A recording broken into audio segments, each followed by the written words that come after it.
Garuda di grup neraka. Kualifikasi Piala Dunia 2026 makin panas.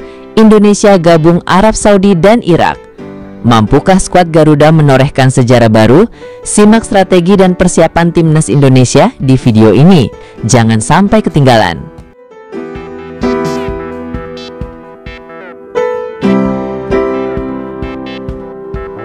Timnas Indonesia dipastikan bergabung dalam grup B bersama Arab Saudi dan Irak dalam ronde keempat kualifikasi Piala Dunia 2026.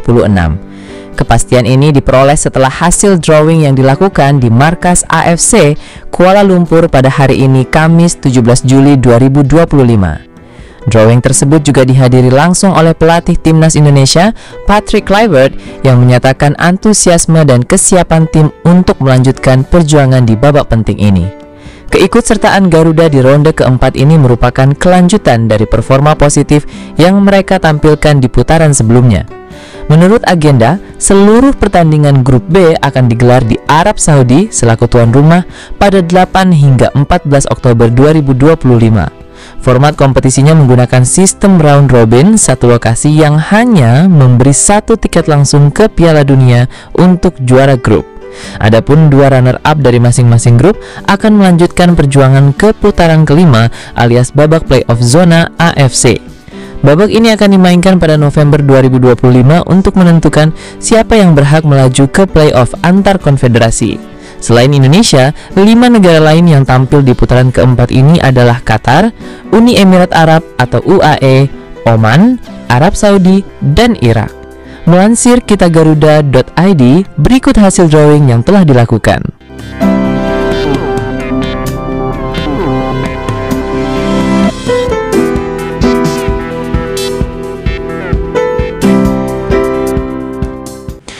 Arab Saudi dan Qatar berada di pot 1 dan sekaligus menjadi tuan rumah dari masing-masing grup. Sementara itu, Irak dan Uni Arab menempati pot 2, sedangkan Indonesia bersama Oman berada di pot 3 sebagai negara dengan peringkat terendah di ronde ini. Keberhasilan Indonesia mencapai fase tersebut tidak lepas dari reformasi besar dalam tubuh tim nasional. Namun, pantangan yang dihadapi timnas jauh lebih besar. Baik Arab Saudi maupun Irak memiliki pengalaman panjang di level internasional. Secara organisasi permainan, keduanya tergolong matang dan konsisten di ajang-ajang besar Asia.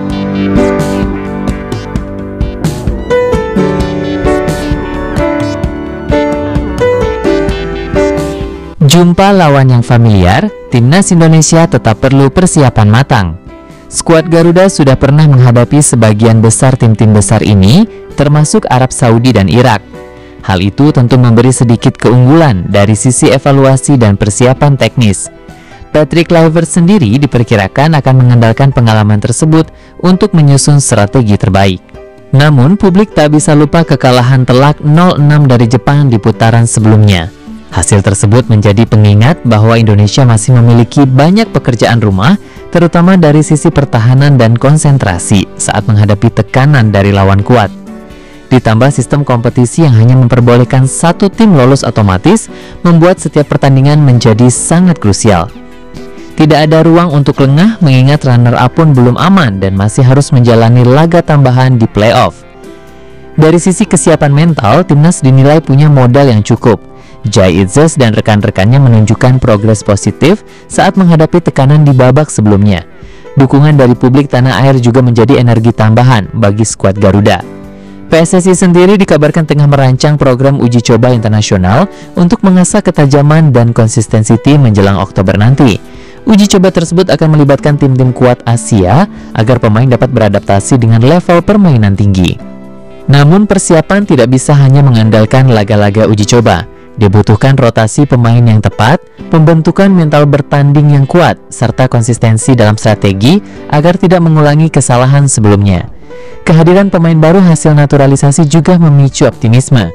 Beberapa di antaranya bahkan telah menunjukkan performa apik di liga luar negeri dan diyakini bisa memberikan warna baru dalam permainan timnas Indonesia. Meski begitu, proses adaptasi mereka juga menjadi pekerjaan rumah tersendiri. Tidak semua pemain baru bisa langsung padu dengan sistem permainan atau chemistry tim yang telah dibangun dalam 2 tahun terakhir.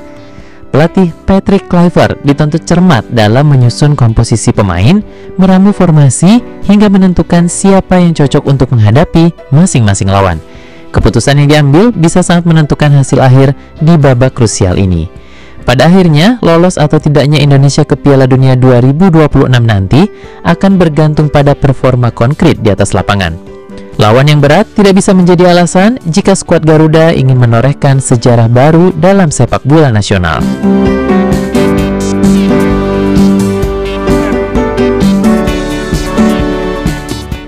Perjalanan timnas Indonesia di kualifikasi Piala Dunia 2026 memang penuh tantangan. Arab Saudi dan Irak bukan lawan sembarangan. Tapi, dengan persiapan matang dan dukungan penuh dari kita semua, mampukah Garuda terbang tinggi? Tuliskan prediksi kalian di kolom komentar dan jangan lupa dukung terus Timnas Indonesia. Sampai jumpa di video selanjutnya.